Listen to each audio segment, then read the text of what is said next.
उस तरफ बैठे लोगों के लिए शायद यह हर्ष का विषय होगा कि ऑनरेबल हाई कोर्ट ने बड़े जतन से झारखंडी मूलवासी बच्चों को ध्यान में रखते हुए बनाई गई नियोजन नियमावली को असंवैधानिक करार दे दिया। ऑनरेबल हाई कोर्ट की टिप्पणी है मान्यवर, हम लोग नहीं कुछ बोल सकते हैं,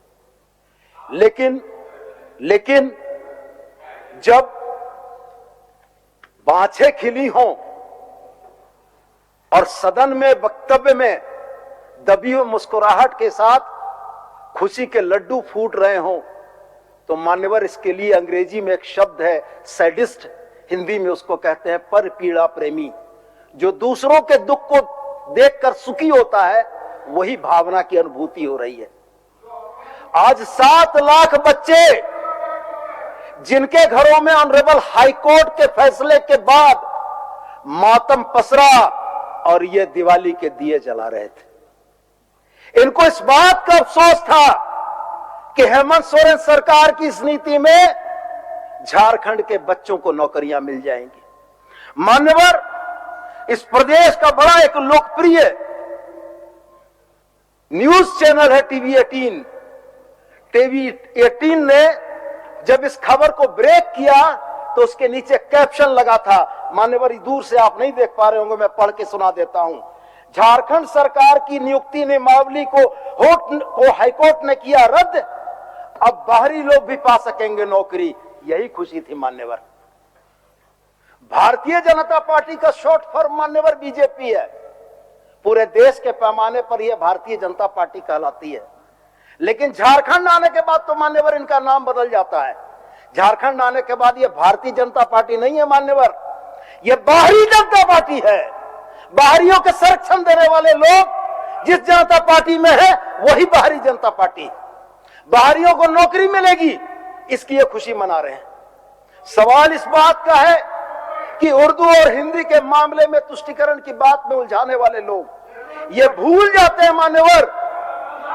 अरे बैठिए, अपने समय में बोलिएगा ना, बोलिए। हिंदी और उर्दू के मामले को तुष्टीकरण में उलझाने वाले लोग मान्यवर इस बात को भूल जाते हैं कि इनके दौर की नियुक्ति नियमावलियों में क्षेत्रीय भाषाओं में 90 से ज्यादा अंक लाने वालों के मेरिट में 7 अंक जुटते थे मान्यवर, 7 अंक। हमारी क्षेत्रीय भाषाओं का इनके नजर में यह सम्मान था कि खोरठा में कोई विद्यार्थी 90 अंक लेकर आएगा तो मेरिट में 7 अंक जुटता था, 80 से ज्यादा लाया तो 6 अंक जुटता था। उस समय भावनाएं आहत नहीं हुई मान्यवर। उस समय नहीं लगा कि यहाँ की क्षेत्रीय भाषाएं जो हमारी संस्कृति का मूल आधार हैं, उसमें अगर बच्चे परीक्षा दे रहे हैं तो उनको 7 अंक क्यों मिल रहे हैं। समस्या तो यही है मान्यवर कि जो लोग 22 वर्षों के झारखंड में इतने लंबे समय तक शासन में रहे और ऐसे ऐसे प्रयोग इस झारखंड की धरती पर किए कि झारखंडी इनके नजर में गिनी पिग हैं जिन पर प्रयोग करते रहो। आज बार बार इस बात को यह बोल रहे हैं कि ऑनरेबल हाई कोर्ट ने खारिज कर दिया। मान्यवर, मैंने प्रथम सत्र में चुनौती देकर यह कहा था कि रमेश हांसदा कौन है, इसके बारे में भी जरा सदन को बताएं। मान्यवर, मैं 2-3 नाम 4 नाम लेना चाहूंगा कि इस नियुक्ति नियमावली के विरुद्ध गए हुए जो पिटिशनर थे, उन पिटिशनर्स में से कुछ के नाम मैं लेना चाहूंगा मान्यवर। Shashank Shekhar, resident of village Kosera, PO Shikharpur Bihar. Swatantra Prasad Gautam, Ahrauli Bazar district Kushinagar UP. Ram Adhar Singh, Hatimpur district Deoria Uttar Pradesh. Hare Ram Sharma, Nautan Hathiyagarh district Deoria Uttar Pradesh. Dharmendra Kumar Singh, Deoria district Deoria. Santosh Kumar Singh, Mau district Uttar Pradesh. Rajnish Anand, Begusarai Bihar. और Ramesh Hansda petitioner number 1, Bharatiya Janata party के वरिष्ठ नेता। मान्यवर, आज ये उन बच्चों के लिए घड़ियाली आंसू बहा रहे हैं जिनकी नियोजन नीति को रद्द कराने के दोषी ये लोग हैं। सवाल इस बात का है मान्यवर कि जिस इंटरमीडिएट और 10वीं का राइडर की बात ये करते हैं, 2014 से पुलिस की बहाली में वो नियमावली प्रदेश में लागू है। अगर इनको नहीं जानकारी है मान्यवर, तो मैं उसकी भी छाया प्रति इनको देने को तैयार हूं, जिसमें ये लिखा हुआ है कि कांस्टेबल की भर्ती में 10वीं की परीक्षा। अरे मनीष बाबू अपना समय बोलिएगा।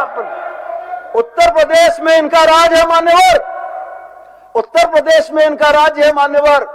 उत्तर प्रदेश की भर्ती परीक्षाओं में वहीं के इंटरमीडिएट से पास करना या मान्यता प्राप्त संस्थान जो उत्तर प्रदेश सरकार का है उससे पास करना आवश्यक है। हर राज्य अपनी नीतियां बनाता है मान्यवर, हर राज्य अपने नागरिकों की नीतियों को संरक्षित करता है। एक छोटी सी कहानी थी मान्यवर, एक छोटी सी कहानी थी मान्यवर। जंगल में पेड़ कट रहे थे, एक नौजवान पेड़ ने कहा एक बूढ़े पेड़ से कि इतनी छोटी कुल्हाड़ी आती है और हमें काट कर चली जाती है। अनुभवी पेड़ ने सिर्फ इतना ही पलट कर जवाब दिया कि उस कुल्हाड़ी की जो बेट है ना वो लकड़ी की है, इसलिए हम लोग कट रहे हैं। आज नीतियां अगर हमारी विफल हो रही हैं तो उसमें यही लकड़ी के बेट लगाकर झारखंडियों की नीतियों को काटने का काम कर रहे हैं मान्यवर। यही लोग छत नाम से अदालत की ककसबाजी में फंसाकर नीतियों को टर्न डाउन करते हैं मान्यवर। यही लोग वो लोग हैं जो आज युवाओं को ये भरमाने का प्रयास कर रहे हैं कि हेमंत सोरेन की लाई गई नीतियों ने तुम्हारा भविष्य का अंधकार कर दिया। मैं आपके माध्यम से पूछना चाहता हूं मान्यवर कि जिस नियोजन नीति को हम लोग लेकर आए थे, क्या हेमंत सोरेन या उनके पार्टी के लोगों ने अपने बाल बच्चों के लिए सीटें आरक्षित कराई थी? हमारी मंशा तो यही थी ना कि जो सामान्य वर्ग के भी बच्चे आज अखिल भारतीय कंपटीशन फेस करते हैं झारखंड में, उनको कम से कम झारखंड के बच्चों के साथ कंपटीशन फेस करना पड़े। अरे SC ST OBC तो आरक्षण की छतरी में है, उनका अधिकार बाहरियों को छीनने की कोई ताकत नहीं है।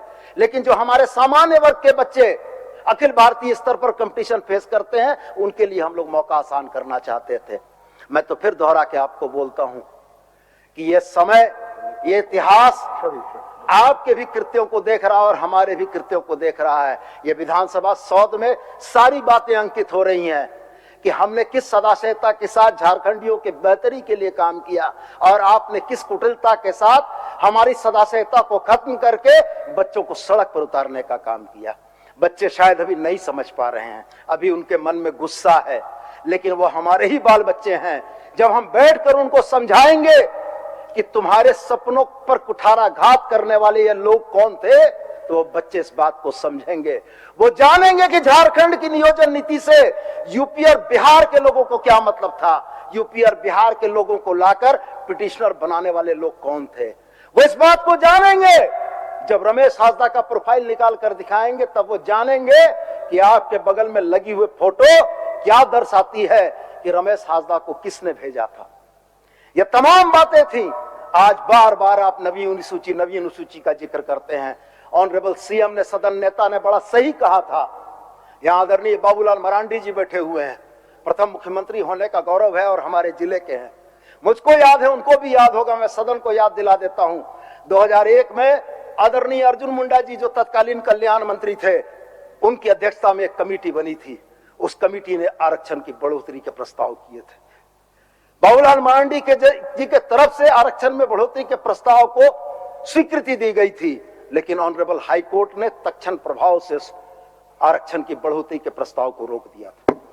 आज ये बार बार बोलते हैं कि डोमिसाइल का मुद्दा बाबूलाल जी का लाया हुआ है। हम भी कहां इनकार करते हैं, हम भी इस बात को मानते हैं कि डोमिसाइल का मुद्दा अगर झारखंड में लाया गया तो आदरणीय बाबूलाल जी लेकर आए थे। लेकिन हमें आपत्ति इस बात से है कि जब डोमिसाइल के मुद्दे को ऑनरेबल हाई कोर्ट ने खारिज किया, बाबूलाल जी अगर यहाँ की व्यवस्थाओं के, यहाँ के लोगों की जनभावनाओं के प्रति ईमानदार होते तो सुप्रीम कोर्ट जाते, SLP फाइल होती। उस समय भी केंद्र में भाजपा की सरकार थी। अगर ये चाहते तो ये नवी अनुसूची में जाके संरक्षित होता मान्यवर। लेकिन हम लोगों ने देखा कि जिस राजनीति का आरोप आज भानु जी हम पर लगा रहे हैं, हम आपको ये बताना चाहते हैं सदन के माध्यम से कि वो राजनीति आपने की थी। पिछड़ों का आरक्षण 27 से घटाकर 14 आपने किया था और फिर उसको बढ़ाकर 27 करने का प्रयास या दिखावा आपने किया था, और जब कोर्ट ने टर्न डाउन किया आप उसके खिलाफ कहीं नहीं गए। डोमिसाइल के मुद्दे थे, चाहे 32 का खतियान, जो झारखंडियों की प्राइड या अस्मिता से जुड़ा हुआ सवाल है, यह सवाल जब कोर्ट के द्वारा खारिज किया गया तो आपने कोई पहल नहीं किया। आपने खाली झारखंडियों को दिखाया कि हम आपकी बात मानते हैं, आपकी बात सुनते हैं, आपकी बात करना चाहते हैं, लेकिन दिल में यह भाव था कि आप झारखंडियों की बातें नहीं करेंगे। इसलिए नहीं करेंगे कि जिस वोट से आप जीत कर आते हैं ना, वो वोट ही आपसे नाराज हो जाता। आपको तो अपना वोट बैंक बचाना था। झारखंडी तो आपके लिए चुनका है। खोरठा में हमने बोले चुनका मिल गलो, असली वोट बैंक तो वही है। उस वोट बैंक को बचाने के लिए चुनका चला जाए कोई दिक्कत नहीं है, चुनका तो को आना ही है। चुनका आवेगा, हिंदू मुसलमान के नाम पर आवेगा और किसी नाम पर आवेगा। तो मैं तो सिर्फ यही बार बार कहना चाहता हूं मान्यवर, कि जब ये 7 लाख बच्चों के मातम और मायूसी का दिन है, तब इस सदन की चर्चा में इतनी गंभीरता के साथ चर्चा होनी चाहिए थी कि इस चर्चा से उन बच्चों के घाव पर मरहम लगता। कल हम लोग महामहिम के समक्ष गए थे, जाने की बात भारतीय जनता पार्टी के साथियों की भी थी। सदन में अनमने बेमन से जनता के दबाव में मजबूरी से 32 के खतियान का समर्थन करने वाले लोग राजभवन जाने के नाम पर पीछे हट गए।